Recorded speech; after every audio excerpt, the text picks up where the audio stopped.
Alright, philosophy lovers, buckle up. We're about to dive headfirst into a thought experiment that doesn't come with seatbelts. We're going to tackle humanity's darkest lie, goodness itself. What if what we call good is, in fact, the darkest evil that ever existed?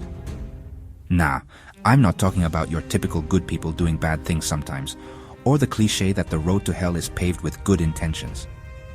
No, this is deeper, Dante-level deep, a punch right to the gut of traditional morality.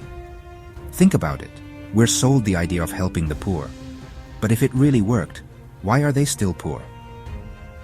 Charity isn't a solution, it's problem maintenance. Medicine and vaccines are hailed as triumphs of goodness because they save lives. But what about natural selection? They allow all kinds of genetic material to survive and reproduce when, in a natural setting, they would be eliminated.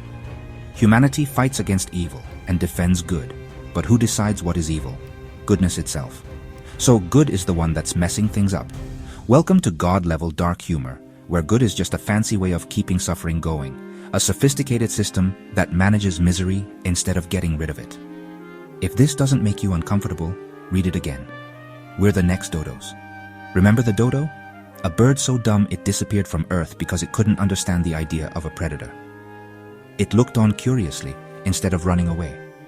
And in less than a century, it was wiped off the map.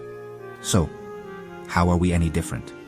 We live in a society that promotes weakness, punishes strength, and bends over backward to protect the weak, even if it dooms us as a species. We're reversing evolution in real time.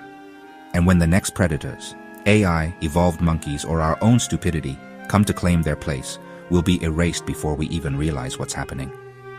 Or worse, we'll be too busy fighting over who has more imaginary rights while history eats us alive. Think about that.